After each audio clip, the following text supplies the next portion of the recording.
October is Domestic Violence Awareness Month, and here at KPRC2, we want to help survivors break free. And joining me now to talk about the specific dangers that non-fatal strangulation can pose is psychologist Dr. Megan Houston. Doctor, thank you so much for joining us this morning. Such a very important conversation, and it can be a difficult one to have, so thank you. Yes, thank you for having me this morning. We want to start when we're talking about the specifics surrounding strangulation and how this can serve as a warning sign for someone in a volatile relationship. Absolutely. Strangulation in relationships is not just a violent act, but it really is a severe warning sign that should never be ignored.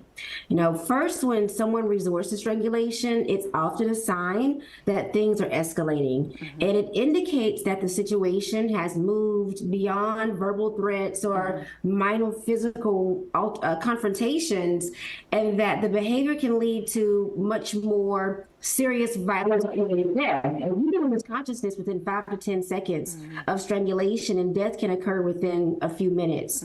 And we need to talk about control. Strangulation is about power. It is an attempt to dominate and instill fear, and it highlights a significant imbalance in a relationship where one person is trying to assert control over the other by controlling their breath. And there's also the health impact. The physical consequences of strangulation can be devastating. It can lead to hypoxia. It can lead to different types of brain injuries, throat damage, coma, or again, even death. But it also has a psychological toll. Victims often experience trauma and anxiety and a sense of helplessness that lasts long after the incident occurs. And it can be very isolating. Abusers frequently cut off their partners from friends and family, and it makes it harder for them to seek help. And they don't get what it is that they're needing. And many victims don't even report strangulation incidences. They downplay the danger, or they might feel ashamed. And the silence really does cause a misunderstanding about how common and serious these situations are, making it a little bit more difficult for people to find support.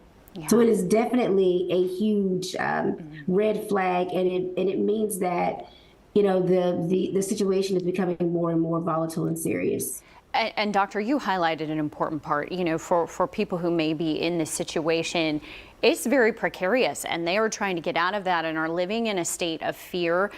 What do they do if you find yourself in a relationship where it is escalated to this point? What is your next step? What should you do? If it's gone this far, your safety is going to be the most important concern.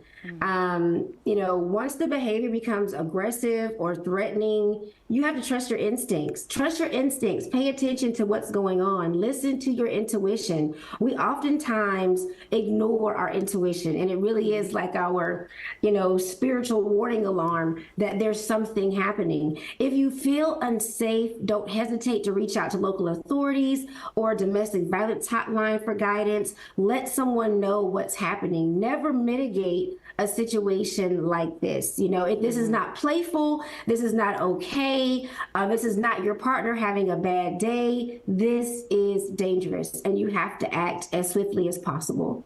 Yeah. And doctor, you said in using your voice and going about trying to get out of this situation in times where that may be difficult, who are some people that they can reach out to in those instances? Again, you can reach out to local authorities.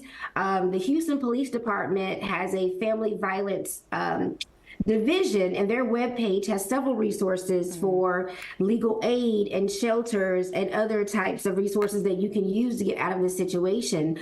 We also have HAWK here in Houston, which is the Houston Area Women's Center, that can provide resources for you. And again, there's a domestic violence hotline, but you need to be reaching out to someone that you trust. Again, don't mitigate this issue.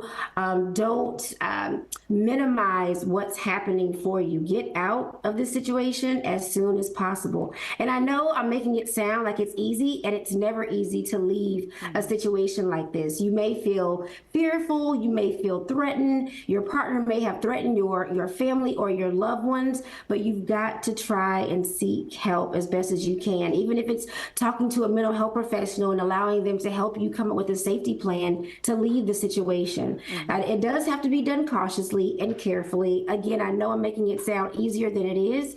It is a very scary situation, but it can be done. Yes, ma'am. And we know we hear from law enforcement for victims, for survivors, when they're trying to leave can sometimes be, the most vulnerable position for them as they're leaving. If they've made it clear to someone, this relationship is over, this is, no longer going to continue, but they try to reconcile with text messages or phone calls or showing up at their home, what do they need to do at that point? Do they continue speaking with them? Do you speak with the authorities? What needs to happen? Yes. If they continue to reach out to you despite your request, it's crucial, first of all, to document everything. Messages, calls, emails.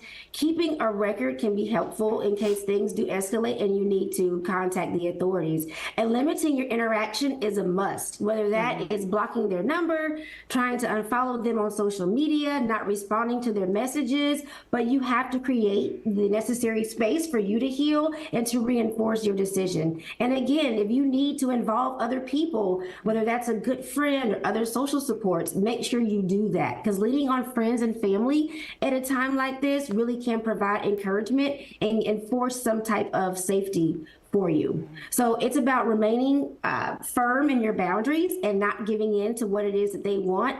But it's also important to acknowledge that leaving a relationship is hard.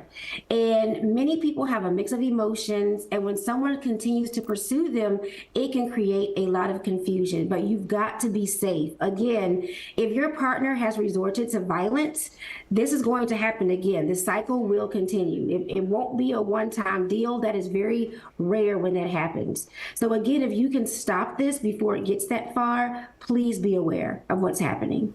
Such a vital conversation to have, even though it's difficult. Dr. Megan Houston, thank you so much for taking the time to speak with us about it today. We appreciate it. Thank you so much.